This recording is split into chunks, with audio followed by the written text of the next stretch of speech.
Assalamualaikum warahmatullahi wabarakatuh. The Honorable Miss Ais as a lecturer of translation and all my beloved friends. Good morning everybody. How are you today? We are from group 1. We will do presentation about method of translation. There are word for word translation, literal, faithful, and semantic translation.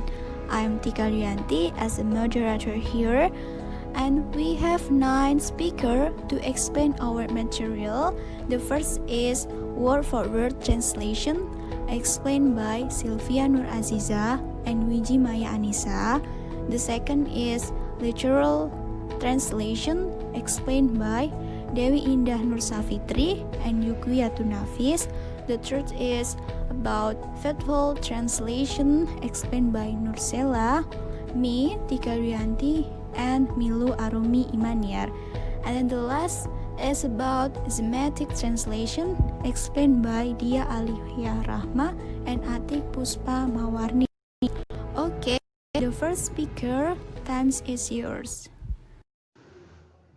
Assalamualaikum warahmatullahi wabarakatuh. I'm Sylvia Nur Azizah.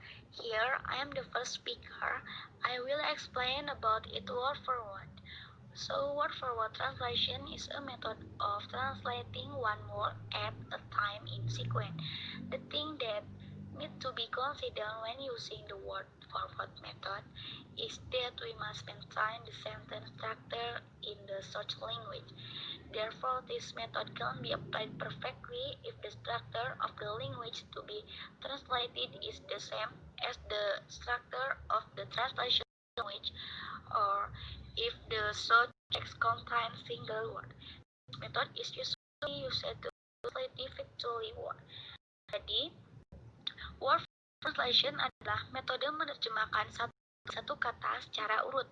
Yang perlu kita perhatikan saat kita menggunakan metode word for word ini adalah kita harus mempertahankan susunan kalimat pada bahasa sumber. Oleh karena itu, di dalam metode ini dapat diterapkan dengan sempurna apabila struktur bahasa yang ingin kita terjemahkan sama dengan struktur bahasa terjemahan, atau apabila sumber teks berisi kata-kata tunggal. Metode ini biasanya digunakan untuk menerjemahkan kata-kata yang sulit. Contoh menerjemahkan dengan metode word for word ini,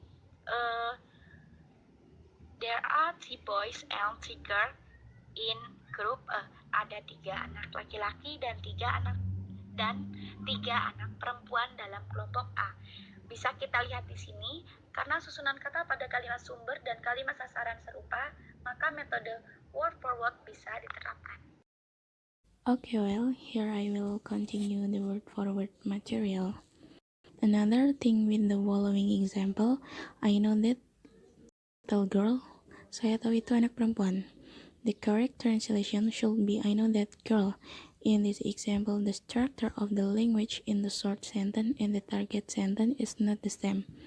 So we prefer to avoid the word for word translation method to translate sentence like this. Jadi maksudnya yaitu I know that little girl. Terjemahan yang tepat adalah saya kenal anak perempuan itu.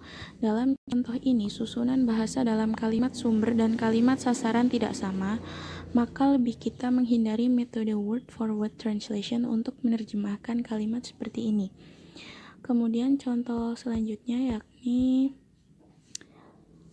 short text, yaitu look little guy, you all should not be doing that. Kemudian target text, look little kid, you all should not do this. Based on the result of the translation, the resulting target text sentence is very ambiguous and awkward because the composition of the phrase small children is not acceptable in Indonesian grammar, and the meaning of the phrase must not is not correct. The two phrases should be little boy and should not. Likewise, with the word that, which should be translated as that, not this, so that the alternative translation of the sentence becomes look little boy, you all should not do that. Jadi maksudnya di sini adalah Look little guy, you all should not be doing that. Lihat kecil anak, kamu semua harus tidak melakukan ini. Berdasarkan hasil terjemahan tersebut, kalimat teks sumber yang dihasilkan sangatlah rancu dan janggal karena susunan frase kecil anak tidak berterima dalam tata bahasa Indonesia dan makna frase harus tidak itu kurang tepat. Seharusnya kedua frase tersebut menjadi anak kecil dan seharusnya tidak. Demikian pula dengan kata that yang sebaiknya diterjemahkan menjadi itu bukan ini.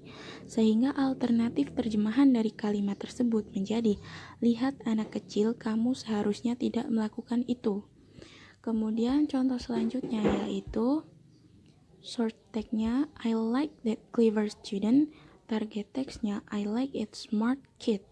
The translation result are not acceptable in Indonesian because the correct wording is not a smart child but a smart child. So the correct sentence should be I like that smart child. Jadi maksudnya di sini I like that clever student. Saya menyukai itu pintar anak. Hasil terjemahannya tidak berterima dalam bahasa Indonesia karena susunan kata yang benar bukan itu pintar anak, tetapi anak pintar itu. Sehingga kalimat yang benar seharusnya saya menyukai anak pintar itu.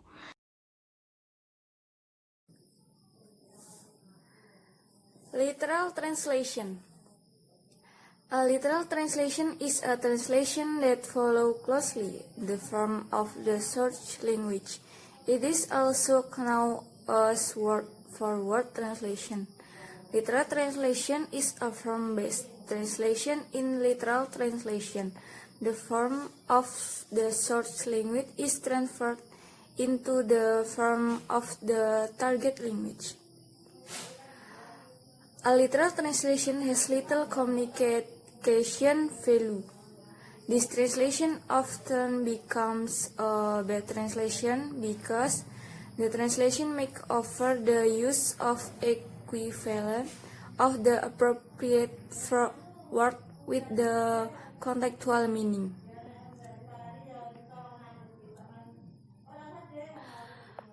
Literal translation sama halnya dengan word-for-word translation.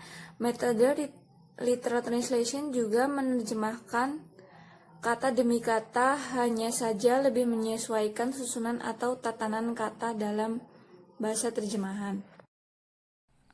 Jadi literal translation adalah translation yang mengikuti bentuk bahasa sumber. Translation ini pertama-tama dilakukan seperti mentranslate kata demi kata, tetapi kemudian mentranslate-nya menyesuaikan susunan kata-katanya sesuai dengan gramatikal dari bahasa sumber. Literal translation memiliki sedikit nilai komunikasi. Literal translation juga seringkali menjadi terjemahan yang buruk karena penerjemah membuat penggunaan padanan kata yang sesuai dengan makna kontekstual yang berlebih. I will give an example from literal translation. Number 1. Beliau sudah mendahului kita. English sentence-nya, he has lived before us. Number 2. My house is in the right side. Yang artinya, rumahku berada di sisi kanan jalan. If translate by word for word, then it will be like this. Rumahku berada di dalam kanan jalan. Therefore, we cannot use word for word method. Number 3. English sentence-nya, his heart is in the right place. Literal translation-nya, hatinya berada di tempat yang benar. But, if it translate by word for word translation, kepunyaannya hati adalah dalam itu benar tempat. Jadi sebenarnya literal translation ini antara word for word and free translation dan juga menerjemahkan kata demi kata. Hanya saja literal translation ini lebih menyesuaikan susunan atau tatanan kata dalam bahasa terjemahan supaya lebih tepat dalam pengucapan dan membedakan dengan word for word translation like that.